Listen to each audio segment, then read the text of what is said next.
বর্তমান প্রধানমন্ত্রী লন্ডনে থেকে তিনি ঈদে মিলাদুল-নবী পালন করেছেন। উনি শবে বরাত মানেন, উনি লাইলাতুল কদর মানেন। যারা রইসুদ্দিনকে হত্যা করেছে, শহীদ করেছে, এরা কিন্তু শবে বরাত মানার মানুষ না, এরা কিন্তু ঈদে মিলাদুল-নবী মানার মানুষ না, এরা কিন্তু মাজার শরীফ জিয়ারতের মানুষ না।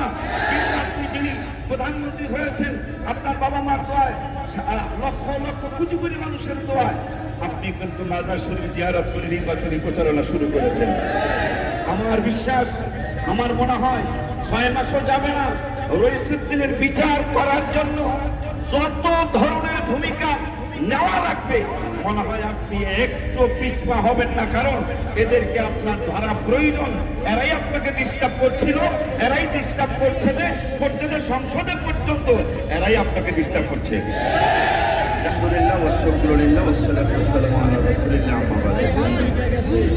আমি কষ্টের কথা বলছি। বাংলাদেশের একটা রিক্সার ড্রাইভার যদি কাউকে হত্যা করে সেটার বিচার হয়, বাংলাদেশে যদি একটু সুইপারকে একটু মেরে ফেলে সেটারও বিচার হয়, বাংলাদেশে একজন ঠেলা গাড়িওয়ালাও যদি কেউ কাউকে মেরে ফেলে সেটারও বিচার হয়। কিন্তু বাংলাদেশ ইসলামী ফ্রন্টের অন্যতম নেতা, ইসলামী ছাত্র সেনার অন্যতম নেতা মাওলানা রইসুদ্দিন রহমতুল্লাহি আলাইহি, যিনি একটা মসজিদের খতিব ছিলেন, একটা মাদ্রাসার এক সময়ের প্রিন্সিপাল ছিলেন, একটা মাদ্রাসার এক সময় তত্ত্বাবধায়ক ছিলেন, এমন একজন মানুষ শহীদ হলো, ইন্তেকাল হলো।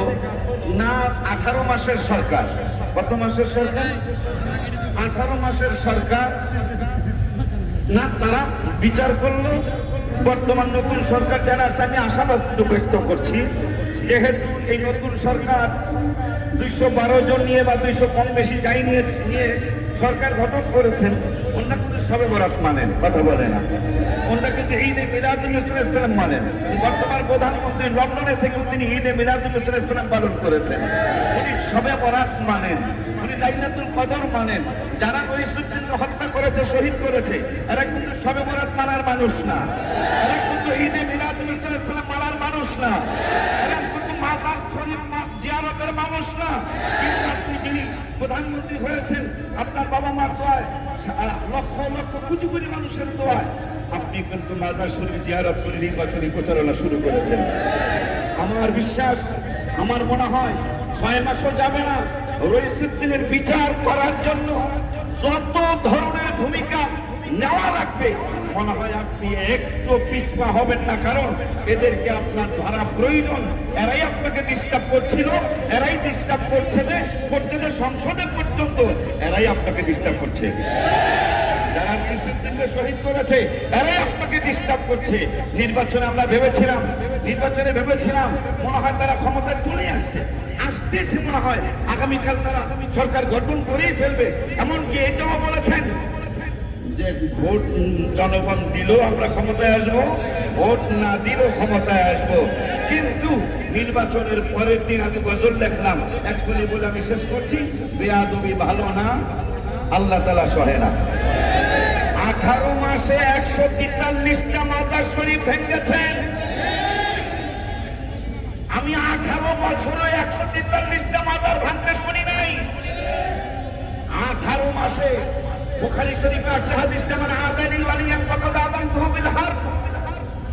আল্লাহর ওলিদের বিরুদ্ধে চরণ যারা করবেন, আল্লাহ বলেছেন তাদের বিরুদ্ধে আমি যুদ্ধ ঘোষণা করলাম। ক্ষমতায় চলে আসবেন, আমরাও ভেবেছিলাম মনে আইসেই গেছেন, কিন্তু আল্লাহ রাব্বুল আলামিন সহ্য করেন নাই। 143টা মাজার শরীফ, অন্তত 100 থেকে 110 জন খাস ওলি আল্লাহ মাজার শরীফে শুয়ে আছেন। তাদের বদদুয়ার কারণে আপনারা পিছে চলে গেছে। আমি বর্তমান প্রধানমন্ত্রীকে আমি জানাতে চাই, যদি আপনার মা সম্মান করেছেন, আপনার বাবা আল্লাহর ওলিকে সম্মান করেছেন, আপনি আল্লাহর ওলিকে সম্মান করে, রইসুদ্দিন যেহেতু উনি আল্লাহর সম্মানের পক্ষের একজন মানুষ, তার বিচার যদি আপনি হাতে নেন, আপনি শুধু এইবারেই নয়, সামনের বার আপনি কিন্তু বারবার ক্ষমতায় আসতেই থাকবেন। এই আশা ব্যক্ত করে সালাম দিলাম। আসসালামু আলাইকুম ওয়া রাহমাতুল্লাহ।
ছাত্রসেনার অ্যাকশন, যুব সেনার অ্যাকশন, ইতিমধ্যে অ্যাকশন।